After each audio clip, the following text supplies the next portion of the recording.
slide said, I'm Devin. It's Tessa.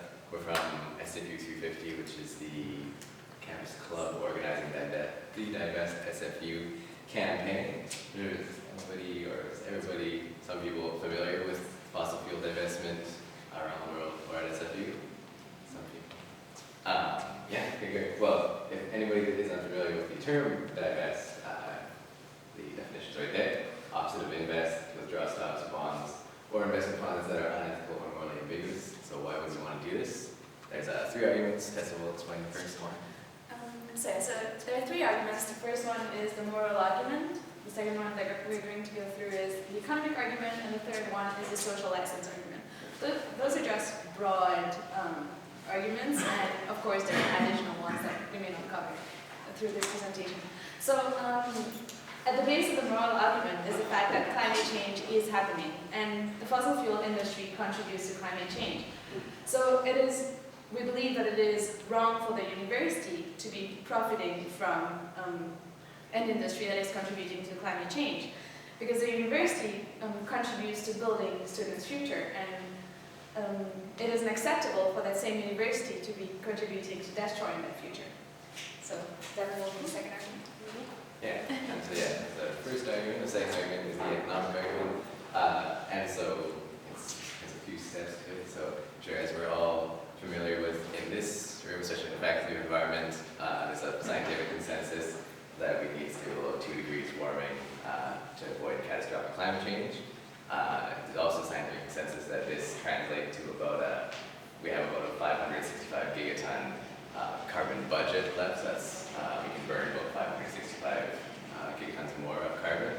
And so as we can see from this graph from Carbon Tracker, we can burn 565 gigatons, but the actual global fossil fuel reserves amounts to just under 3,000 gigatons of carbon. So obviously there's a conflict there, and fossil fuel companies' stock prices are based upon being able to burn all that 3,000 gigatons, or nearly 3,000 gigatons of carbon. So clearly, again, there's a conflict there, and many economists reckon that when people start to realize that disparity, the stock prices of fossil fuel companies will decrease dramatically, and this could lead to a lot of money being lost by people invested in the industry. Some actually go far to say that this could be a $28 trillion loss over the global economy, so quite significant. So the third argument is the social license argument, and all companies in society require a social license to operate. So what does it actually mean? Social license simply means that a company requires a broad social acceptance to be able to go about its activities in society. And one example that I really like that explains that a little is that of pipeline development. Members of society have started taking a stand and saying that, well, it's not okay for pipeline companies to be starting building pipelines wherever they want. And that's making it harder and harder for those companies to actually build those pipelines. So they are losing their social license. And relating social license back to divestment, one of the best examples of that are divestment from apartheid. And it is known that divestment from apartheid was one of the biggest factors that helped to end apartheid. And something that really shows that is the fact that the first place that Nelson Mandela visited outside of South Africa after he got released from prison is the University of California, because they were the first university to divest from apartheid. So, and connecting this back to fossil fuel divestment, by removing our investments from the fossil fuel industry, we're sending a message and we're saying it's not okay to be contributing to climate change and profiting from that. Yeah. So a bit about the global movement. Fossil fuel divestment is the fastest growing divestment movement in history. And right now, 26 colleges and universities have divested, 41 cities have done so as well, and numerous religious institutions and other foundations. For example, there's the Rockefeller Brothers Fund, which has divested, and also the British Medical Association. And two nice examples that show how huge this movement is right now is The Guardian's, the news agency, their climate change petition, which is urging the world's 2 largest charitable funds to divest from fossil fuels. And also Cristina Figueras, who is the UN climate chief, she also urged investors to remove their funds from the fossil fuel industry.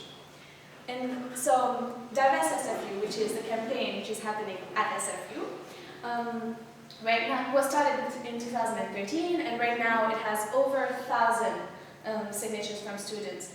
And all the major student societies have endorsed the campaign. And on the faculty side of the movement, 118 faculty have signed onto a letter asking the SFU Board of Governors to divest. And the Faculty Association has also passed a resolution urging the board to remove its investments from fossil fuel. Yeah, so what is our campaign exactly asking for? There's kind of 3 steps to it. The first, it doesn't have, we had it when 1, 2, 3 before, but I guess it's all at once now. Well, then, takes away my... Oh, there we go.